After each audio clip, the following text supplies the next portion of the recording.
यहाँ पर जब रासलीला इत्यादि या फिर गोपियों से इस तरीके की लीलाएं हुआ करती थी तो बलराम जी स्वयं यहाँ पर पास में ही शेर का रूप धारण करके रासलीला को अवलोकन किया। सिंह का रूप धारण करके बलराम जी ने यहाँ पर उस रासलीला का अवलोकन किया। और यहाँ पर जो अस्त छाप के जो महान महान संत हुए उनमें से एक संत का भी यहाँ पर समाधि स्थली है। नाम क्या उनका? हाँ, कुम्मनदास जी। कुम्मनदास जी को साक्षात ठाकुर जी का दर्शन हुआ करता था। ये आज जो छाप के भक्त हैं उनमें से प्रमुख हैं जो जिनको साक्षात जो है हरि का दर्शन हुआ करता था।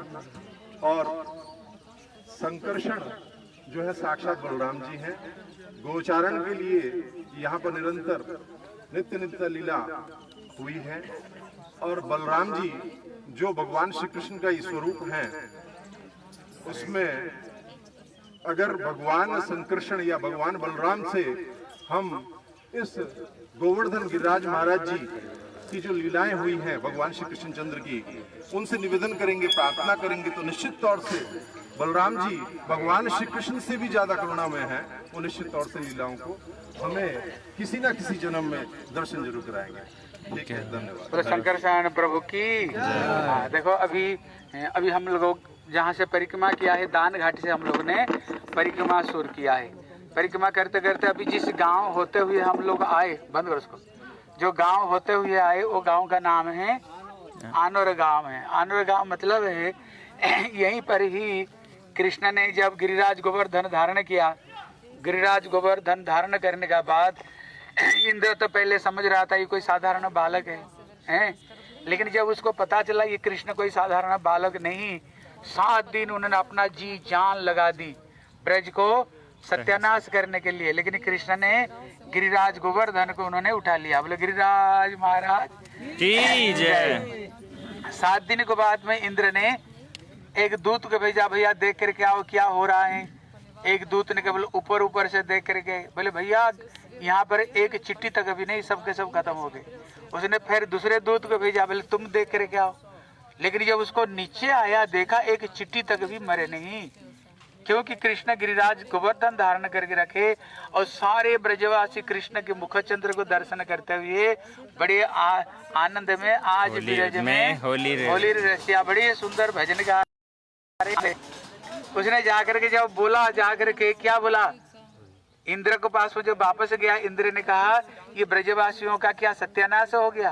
बोले ब्रजवासियों का क्या सत्यानाश, सत्यानाश तेरा ही हो गया। बोले मतलब, बोले जिसको साधारण बालक समझ रहा था वो तो गिरिराज गोवर्धन को उठा करके रखे। फिर तो इंद्र घबराए, अपना गुरुजी को पास में गए। बृहस्पति बोले मैं कुछ नहीं कर सकता हूँ। फिर ब्रह्मा जी को पास में जब गए तब ब्रह्मा जी फिर उन्होंने सुरभि गावी के अनुगत्य में उन्होंने क्या किया, इन्होंने फिर कृष्ण का चरण में उन्होंने शरणागत हुए। इसलिए यहीं पर गिरिराज गोवर्धन जब यहीं पर उन्होंने गिरिराज गोवर्धन को उन्होंने धारण किया, धारण करने के बाद कहते कृष्ण ने यहीं पर अन्नकूट महोत्सव किया था। अन्नकूट महोत्सव करने पर अभी जितने ब्रजवासी थे, ब्रज में 365 गांव है, वहां पर इतने सामान लेकर के आए। कहते अन्नकूट, अन्न मतलब होता है अन्न, कूट मतलब होता है पर्वत, लड्डू के पर्वत, कचौड़ी के पर्वत, रोटी के पर्वत, जलेबी के पर्वत, सब पर्वत पर्वत पर्वत। यहीं पर जब उन्होंने अर्पण किया गिरिराज गोवर्धन को, गिरिराज गोवर्धन तो मिनट में ही सब कुछ उन्होंने खा लिया। खा करके बोले आना रे और लाओ और लाओ और लाओ। ब्रजवासी बोले गिरिराज गोवर्धन हम गरीब ब्रजवासी, आप इसी में ही संतुष्ट हो जाओ। लेकिन कृष्ण ने सब कुछ उन्होंने ग्रहण कर लिया, सब कुछ उन्होंने ग्रहण कर लिया। फिर कृष्ण जब 2 बार हाथ फिराया, फिर जैसे को तैसे फिर बन गया। इसलिए यहीं पर ही गिरिराज गोवर्धन संतुष्ट होकर के सब ब्रजवासियों का आशीर्वाद दिया। बोले क्या आशीर्वाद दिया, बोले जिसने अन्न का एक दाना भी मेरे सेवा में नियुक्त किया है, मैं आशीर्वाद देता हूँ किसी जीवन में घर में अन्न वस्त्र की कभी कमी नहीं पड़ेगा, उसको घर में माँ लक्ष्मी भरपूर रहेंगी। इसलिए ये गांव का नाम पड़ गया आनर कुंड नाम पड़ गया। और यहीं पर देखो जो पर्वत है वहीं पर्वत गोबर में गिरिराज गोवर्धन, वो जो मंदिर दिख रहा है ना, यहीं पर श्री माधवेंद्रपुरी गोपाल जी को प्रकट करते हुए ऊपर में ही उन्होंने गोपाल जी को यहीं पर उन्होंने गोपाल जी को स्थापन किया। माधवेंद्रपुरी यहीं पर 1 महीना तक उन्होंने अन्नकूट को बड़े धूमधाम से ब्रज में धनी लोग आए और एक दिन गिरिराज गोवर्धन की यहीं पर परिक्रमा करते थे और अन्नकूट महोत्सव करते थे। यहीं पर सखी स्थल है, सखी स्थल मतलब यहाँ पर श्री चंद्रावली का कुंज, यही पास में चंद्रावली का स्थली है। यहीं पर कृष्ण चंद्रावली को साथ में मिल रहे थे।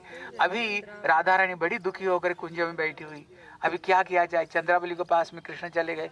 इतने में वृंदा आकर के उसने रूपमंजरी आकर के उन्होंने ऐसे बहाना बनाए, बोले कृष्ण ब्रज में बड़ा एक राक्षस आकर के उत्पात कर रहा है, अगर तुम नहीं आओगे ना ब्रज सत्यानाश हो जाएगा, जल्दी आओ जल्दी आओ। बात कृष्ण को उन्होंने झूठ बोल कर ले आए और ला करके उन्होंने श्री राधा रानी से उन्होंने मिलाए। और ये कुंड का नाम संकर्षण कुंड है। जब राधा कुंड में कृष्ण होली खेल रहे थे, अब गोपियों के साथ में कृष्ण और बलराम होली खेल रहे थे, एक दैत्य था जिसका नाम था शंखचूड़ दैत्य। उसने गोपियों को देख करके बोले इतनी सुंदरी सुंदरी लड़कियां हैं, गोपियां तो अद्भुत, एक लक्ष्मी है, लक्ष्मी से भी बढ़ करके ये गोपियां हैं।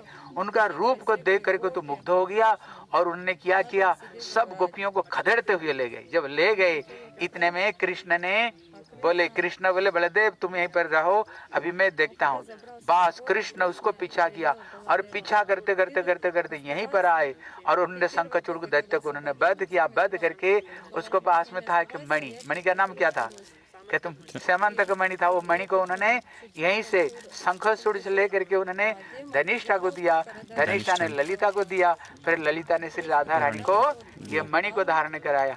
इसलिए ये जो गिरिराज कहते प्रमद मदन लीला कंदरे कंदरते रचयति नव जून द्वंद्व मस्मीन मंदम, मतलब कृष्ण ऐसे कोई स्थान नहीं जहाँ पर कुंज में कंदरा में कृष्ण यहाँ पर मधुर से मधुर उन्होंने लीला नहीं किया। संपूर्ण कृष्ण रोज यहीं पर गिरिराज गोवर्धन में उन्होंने लीला करने, रास लीला और कुंज लीला और गोचारण लीला यहीं पर संपूर्ण रूप में करते थे।